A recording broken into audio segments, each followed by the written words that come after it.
Ballpark Nation presents.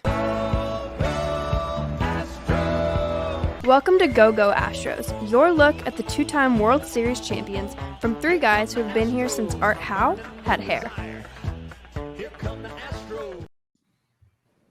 It's 8 o'clock, so that means it's Go Astros time, and coming to you with a special Memorial Day episode. And it's special because we talk all the time on this show about not paying attention to the standings until Memorial Day. And we're probably going to end up editing that because we don't like what the standings say. But before we get into that, I'm joined by Brian Arbor, who is actually in the Central Time Zone in Houston, experiencing all the swampy humidity that this city has to offer. You ask why the roof is always closed? This is why. And as always, our founder, our mentor, our guiding light, the shining beacon on the hill, James Christopher. Good morning, everybody. It is Memorial Day. Let's all remember as we have hot dogs and go to the movies and do all that fun stuff that it's not really a happy day to celebrate. You're not supposed to say Happy Memorial Day, and that there's a lot of people who died for this country. So keep those people in mind as we go about our day. But go about your day. It's not supposed to be a day spent in mourning either. So that's all I got to say about that. Mm-hmm. My 11-year-old will walk in the Memorial Day parade in our town. First time doing that with his Boy Scout troop. So oh, that's fun. Are they still Boy Scouts? I thought they were Scouting USA, right? I know I need to change my language, and I haven't. And there aren't any girls. In You know what? You don't have to change your language. I know that this is not politically incorrect with James Christopher, but you don't have to change your language. I'm not going to call it X. I'm going to keep calling it Twitter and continue to believe it's a cesspool. So you don't have to change anything you don't want to change. Yeah. Speaking of, having a good Monday, the Astros won a series in Oakland, and that's not necessarily significant until you look at the larger picture. The Astros have won 12 of their last 17 games, which is playing a little bit better than 700 baseball. And that's what you have to do when you give yourself a 12-game hole on the negative side of the ledger. I mentioned Memorial Day being one of those things that baseball purists tend to check in on. Standings matter at Memorial Day, and you know what kind of team you have. We're 3.5 back of the Mariners, and we're playing them the next 4 games. So whatever happens this week, we could end up being 7.5 back all the way to being in the lead in the division, and anything in between those two probabilities. So I guess starting off, what'd you think about the weekend, guys? Start with Brian. Yeah, I mean, they it wasn't as good as the week of the previous week because they played a bunch of close games. I don't know if y'all felt this way in the A series, but I always felt like they were just going to explode and get out with 10 runs, and then they only scored in 1 inning. But hey, that was good enough in 2 of the games. I think the notable thing, including with the losses, is this team is now getting good starting pitching. And that was one of the big problems at the beginning of the season. It was the biggest sort of structural problem I was worried about. They weren't hitting with runners in scoring position. I said that would take care of itself over time. The bullpen wasn't good. I said that would take care of itself over time. It was a starting pitching. Obviously, getting guys like Verlander and Fromber back and off the IL has been helpful. And Spencer Urquidy looks like a major league pitcher, which in April I'm not sure he did, but he's matured. He's matured and has developed in his 2 months in the majors, and that's been helpful. Jim? Well, I actually spent the weekend in Southern California. We went to 3 different baseball games for the other show. I think it was Lake Elsinore. I did have to listen to someone call the Astros the Asterix, and I just looked at him and said, "You're very clever." Yesterday, or I guess Saturday's game, we were in Inland Empire. I got to hang out with 2 Astros Twitter members, Ephus Tosser and Baseball Girl. So that was super fun. It's now become a thing where we meet in Southern California and get to watch the Astros or talk Astros while we're watching. Why can't I remember what farm club they're for? I mean, I really should. Yeah. I mean, look, I think anytime you win a series on the road, no matter who you're playing against, it's a good thing. Definitely Saturday was frustrating because we've seen that game a lot where the offense is just going to kind of check out and you kind of almost know it from the beginning. And but to your point, Spencer Urquidy looked really good.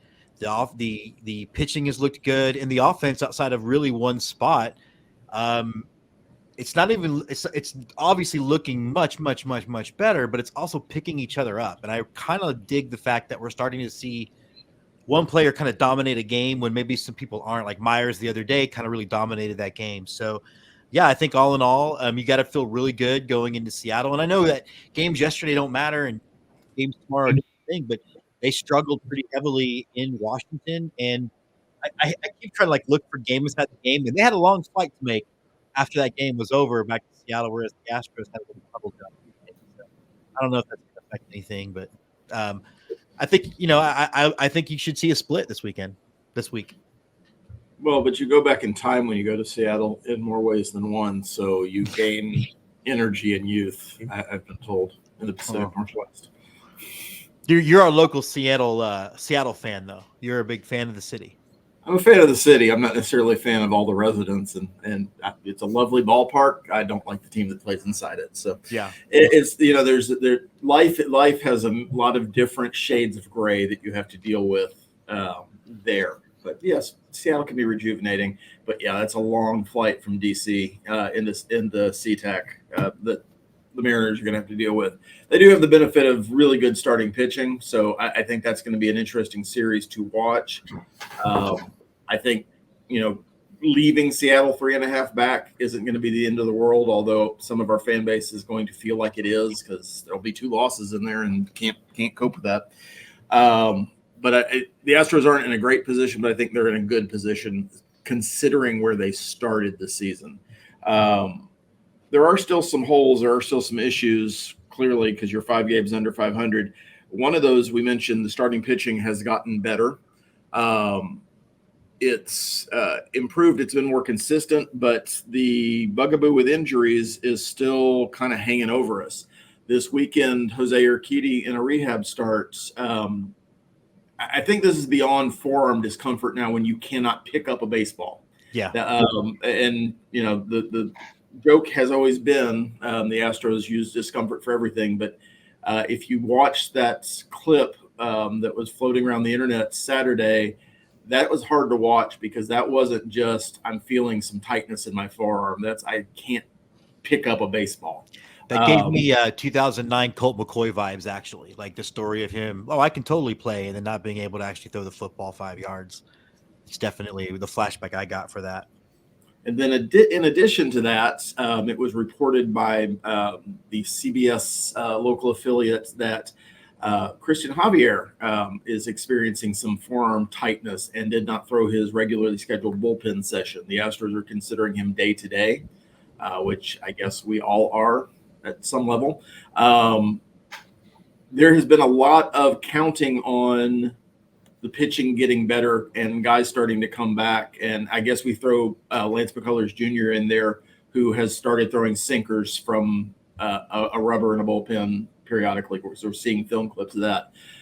How much hope, and I'll start with Jim on this, how much hope can the Astros pin on, I think Urquidy's out of the equation now, but getting healthy and getting consistent starts from the guys you want to be your starters kind of going forward now, or how much does this weekend put us in limbo?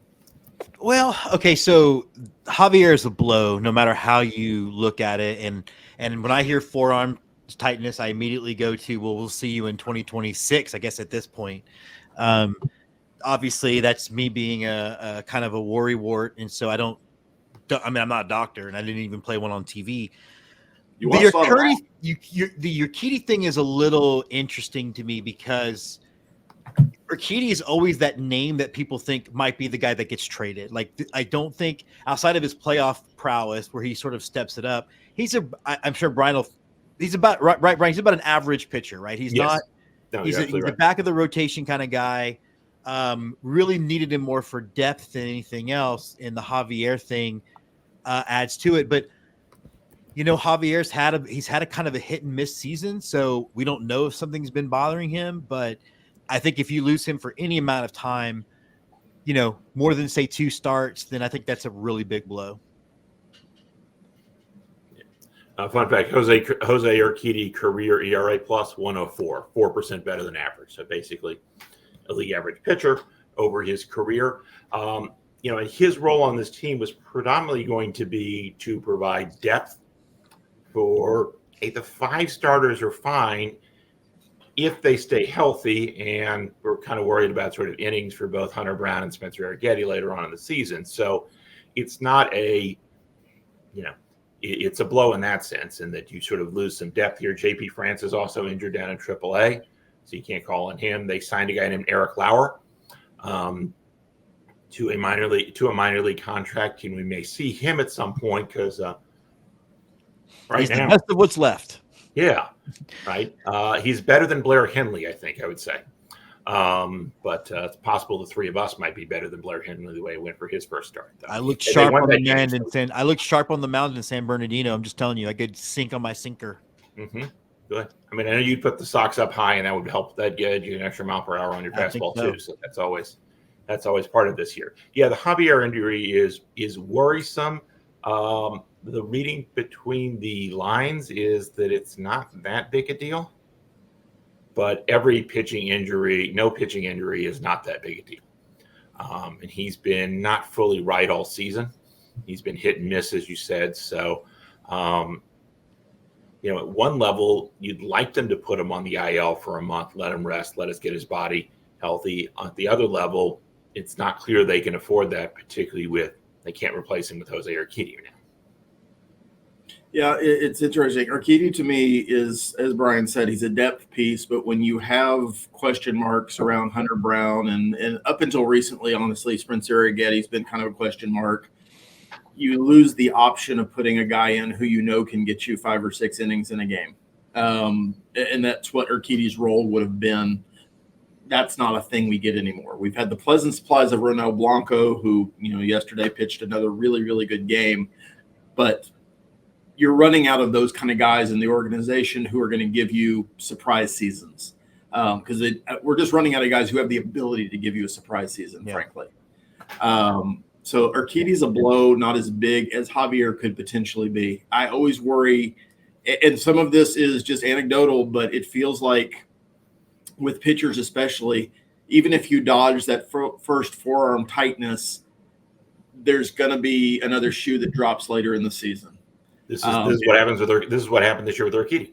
Yeah. And so that's worrisome. And then you add to that I would say subpar way the Astros medical staff communicates injuries and how they deal with them. I know a lot of people thought that was going to get better with Dusty Baker leaving. That wasn't a Dusty Baker issue. That was an organizational decision on how they communicate injuries for whatever reason. I'm not going to get into the whole people not understanding HIPAA. But it is concerning. The good news is Blanco's back, looked like no ill effects from missing, a start and a half. Urquidy's pitching better. Verlander seems to be on a steadier course. Hunter Brown has pitched really well his last 3 or 4 outings. Yeah, he's made an adjustment, which is frankly what pitchers have to do in their second and third years in the majors, because the league catches up. It's a really hard league to be successful in.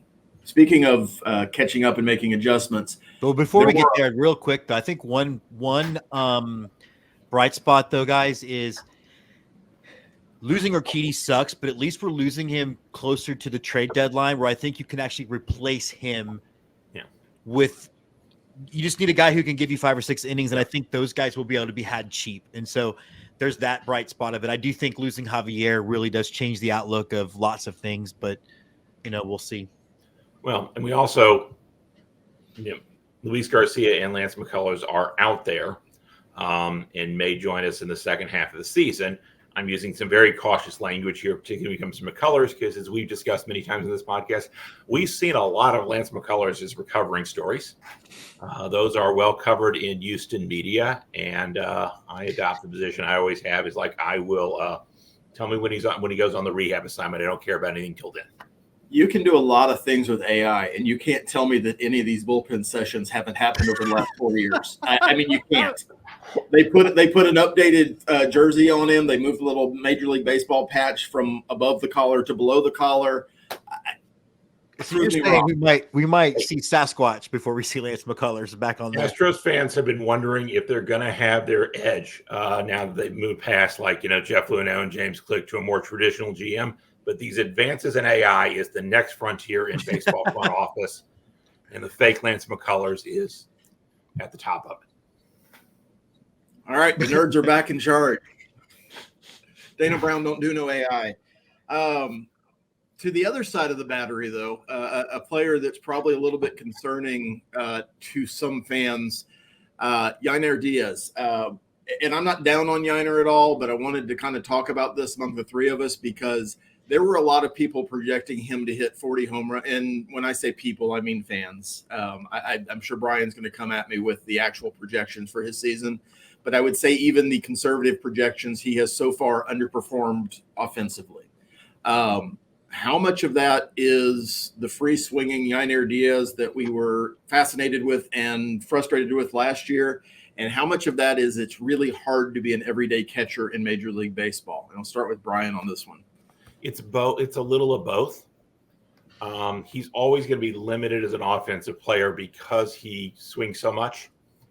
He's always going to be a talented offensive player because he swings so well that he can hit balls out of the strike zone and actually do some useful things with that. He'd be a better player if he could let those go, take a few more walks, and only hit balls in the strike zone. It's a lot easier to hit those out. So that's, I think, just him. And you have to take sort of all players as they are. He probably benefited from some last year from not playing every day because playing so much as a catcher is more grinding than at any other position. And so this is one of the transitions for young catchers is to learn to catch so much, learn to do all the preparation for the pitching staff, and to take care of your body in a way so you can still hit. And I suspect Yanier is still learning that because that is, again, to the point we made earlier about Urquidy and Brown. It's a difficult game. It takes adjustments. He'll do that.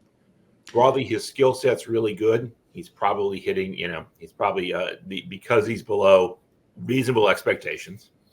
I think people were saying like he hit this many home runs and this many at bats, so clearly he'll hit the exact same rate. Yeah, and we get in the trouble of fan projections here because it is simply like, well, he hit 20 in 50 games, so clearly in 162 he's going to hit 60. He hit 270 in 80 games, so he'll hit 400 in. But again, the good news is the rest of the lineup is performing pretty well.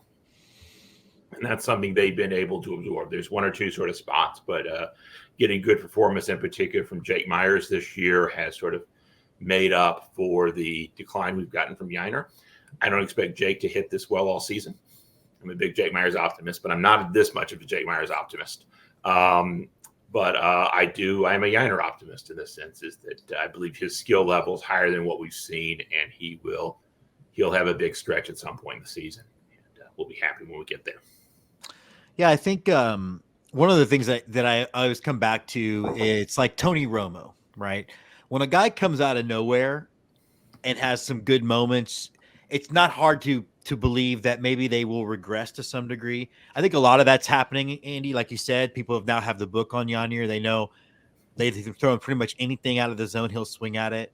I do think it's hard to catch every day. There's been stories, who knows if they're right or wrong, about he's trying to learn to prepare. And so who knows how divided his attention is. I also think sophomore slumps are a thing. So there's lots of things at play. I do wonder if right now the better version of the Astros is Carantini playing more, even if it's more of just a straight platoon or a split. But I think Yanier is going to be fine. Maybe not this year, but eventually. I do think that he's got too many skills that he's going to be able to use. And unlike Tony Romo, I think we'll be part of a championship team. Well, for me, the catching piece is the harder part of the equation, because when you talk about good offensive catchers, it's a really, really short list in 2024. And frankly, it's a really short list in Major League Baseball. You're talking Johnny Bench, Yogi Berra, Mike Piazza, Alan Ashby. But there is a drop off after the top 10 guys that's precipitous. If you look at just this year, everybody knows about Real Muto because he's probably the best catcher in baseball right now. And then you have William Contreras, who's almost at a 900 OPS. And then I'm just going down the list. Shea Langoliers is kind of your next best catcher OPS-wise in Major League Baseball right now. And that's, again, a small sample size. and there's certainly some guys that are going to look much better than that. But Adley Rushman, who everybody says the next best thing, is batting 200 right now. And I was looking just games played. The catcher who's played the most this year is Jonah Heim, and he's played 24 games. Catchers, it's hard to be an everyday catcher in Major League Baseball. With the struggles the Astros have had at first base, I really would like to see them give Yanier some starts there. And I'm not wrong. He does have experience at first base, everybody. Yeah, this is not a Ron Washington. You're not doing the Astros Twitter thing where you're like, hey, let's put Lance McCullers at first base because, he didn't have to throw. Well, we come from a fan base that wanted Jeff Bagwell to learn how to throw with his other arm when his shoulder gave out and play third base. Is that true? I don't remember that. Oh, there was a caller every night on KTRH, 1992, calling for Bagwell to move back to third base. So, and also just learn the about creative ideas from Astros Twitter are not new. They're just more permanently expressed.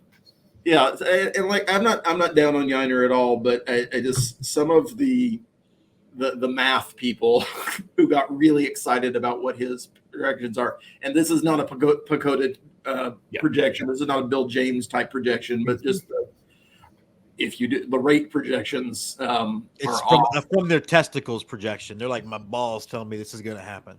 100%, and it's always the best thing and never the worst thing. And I guess segueing from the worst thing to the worst thing, Jose Abreu is coming back.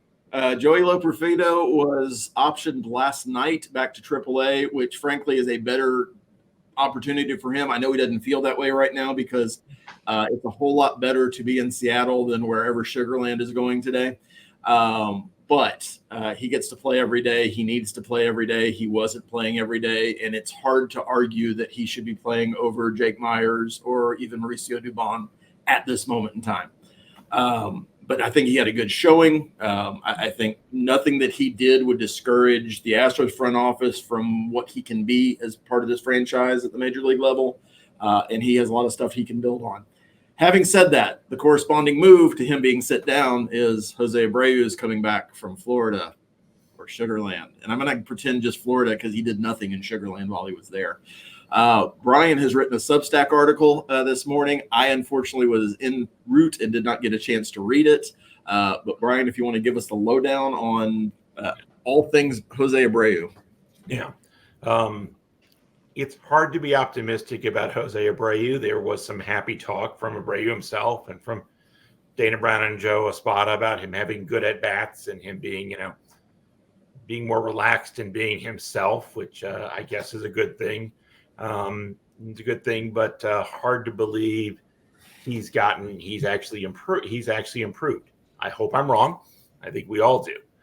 So why are they bringing Jose Abreu back up? The alternative is to release him and pay him $33 million to do nothing.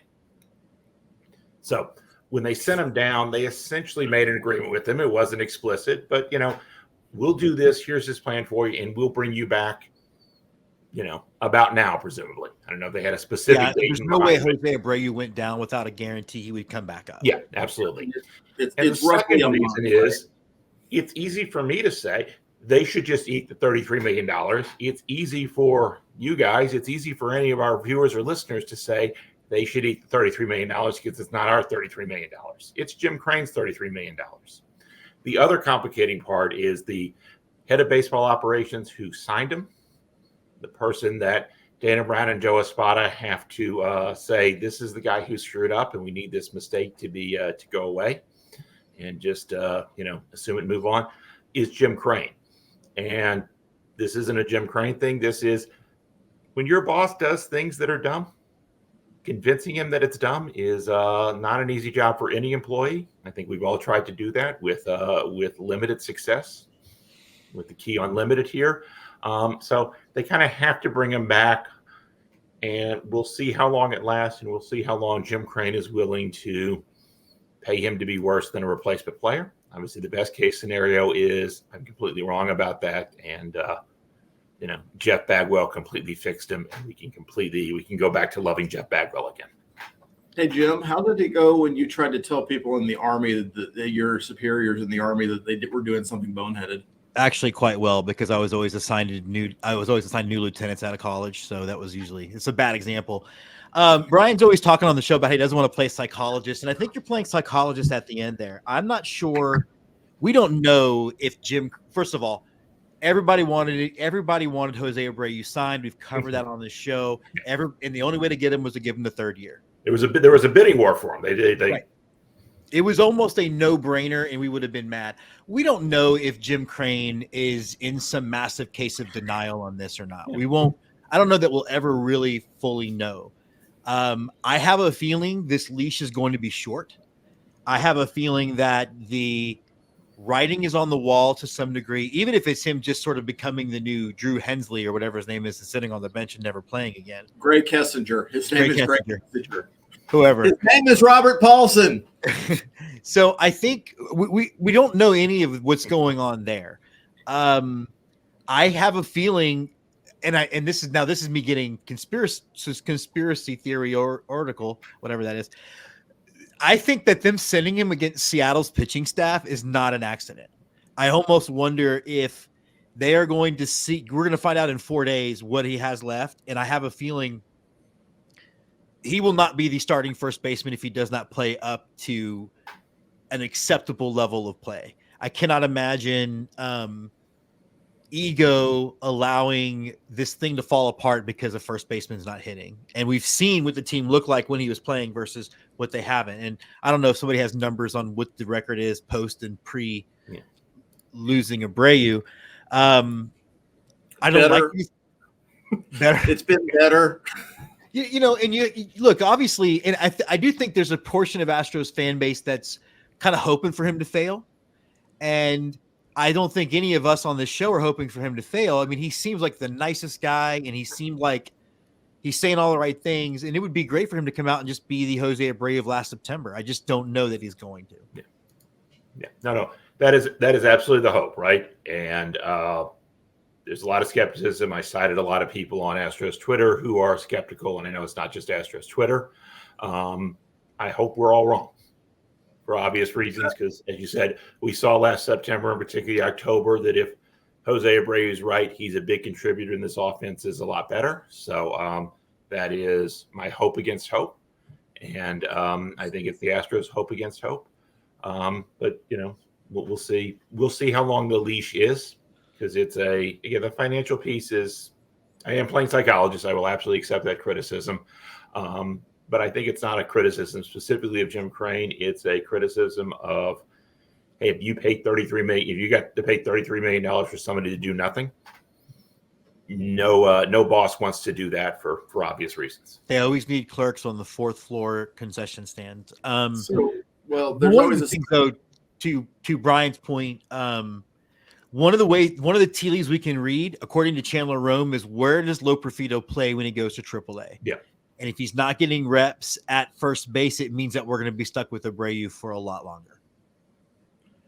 So just pure baseball from a second, beyond the contract and everything else, John Singleton hasn't done exactly anything to lose playing time since he's been made the starter, the everyday starter, right? I mean, he's not setting the world on fire, but he's certainly better than what we were rolling out there when Abreu was starting 4 out of every 5 days.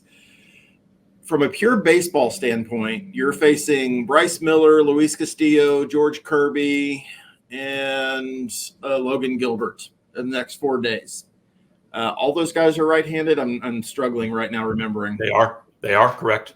So how would you justify putting Jose Abreu in a lineup where even the last 2 years, doesn't hit right-handers all that well, knowing you have a left-handed bat that might get lucky and run into one. It has good plate discipline anyway, right? And a lot more likely to draw a walk and not strike out. Just from a pure baseball standpoint, I know, we say it's purposeful that Abreu's coming back against a really good pitching staff, but why would he be playing? At least before the bullpens get in the game.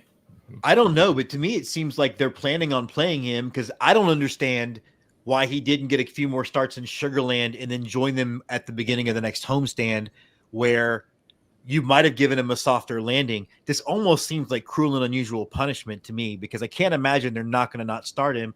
I will say, for as dominant as the Seattle rotation has been, at least we get the front part of that rotation toward the end of the series. I know that there's really no weak spots, but we're not going to see the guy who pitched for them yesterday, and we're not going to see Logan Gilbert to the last game. So maybe we can steal a couple before that happens. But I don't know, Andy. I think to me, it feels like they're setting him up for failure to a degree. Yeah.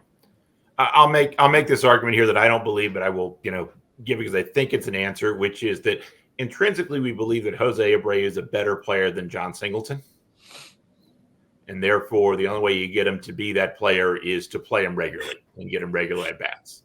The back of his baseball card does say that he's a better player. Dana Brown is not wrong. He says that in his press conference today. That's a signal to all of us that he wants him gone. Do people still get baseball cards? Yeah, there's a whole industry. Really? Is it as dead as the comic book industry is? Anymore. It's like Aaron Judge hit his 60th home run. We're going to take his jersey and cut it into 16,000 pieces and put a 1/4 of an inch piece of that fabric inside 2 pieces of cardboard and some cellophane, and then sell it to you as an extra in a pack. And then you have to buy the whole wax box to get the hope of getting that card, unless you just want to pay for it out. I mean, there's a whole industry that actually has kind of come back because it was kind of moribund for. It was basically the comic book industry for the long time. Yes, they follow very similar paths. Collectibles. Yeah. Huh. Weird. Didn't know that. Look at all that dead air all of a sudden. Yeah. So let's talk about the Mariners series. We talked about it a little bit at the beginning, but as I mentioned, the Astros are facing 4 really good pitchers. I think the last time we faced Bryce Miller was the first time we put runs up on him in his career. So we have some momentum, I guess. But Fromber's opening up series. Fromber's been inconsistent. The Mariners were kind of in his head a little bit last year. A lot of people were in Fromber's head last year. So how do we expect tonight to go at least? I don't know if we can project all 4 games, but is tonight the night that we're tuning in and seeing the Astros reclaim the division mentally at least? Brian, I'll start with you. I mean, depends on sort of their attitude on it because, we saw last year, right, they won all those games at the end of the season when they really sort of had to have it. It was the one time we were like, yeah, this looked like the Astros and the swaggering Astros that we were sort of used to. We've talked about Seattle starting pitching, which is excellent, and they've got the best rotation in the majors. The good news is we get to face Seattle's hitters, and that's good news for our rotation because Seattle has Julio Rodriguez and 8 guys who also hit the ball, who have a bat in their hand. They're not a good offense. Who also have a back of a baseball card? Yes. They're not a good offensive team. They try to platoon their way out of basically not spending enough money and haven't developed enough. They developed tons of starting pitching, but haven't developed. They developed Julio Rodriguez and not much else offensively. So I think it'll be a low scoring series. That's not that's an offense. That's a part that suppresses offense, so that will help the pitchers as well. Big thing will come down to is the bullpens, and the Astros should have an advantage there as long as the bullpen we've seen over the last month and not the first month. I think that's it, though. I mean, I think that's why I have advantage Astros. I think you've seen at least a split out of this because we've also mentioned how much better the Astros starting pitcher has been. So if it's starting pitching versus poor offense, or great starting pitching versus poor offense, or great starting pitching versus good offense, I'm going to expect the good offense to eventually break through, as long as he's not the cleanup hitter or the guy that sometimes plays first base. Other than that, I mean, yeah, I think they're going to be close. But there's a part of me that thinks mentally they're out of the hole and they have reclaimed the division. Like the number of games they have made up in this amount of time has got to have the teams in front of them, particularly the Rangers, who are in a free fall right now. Yeah.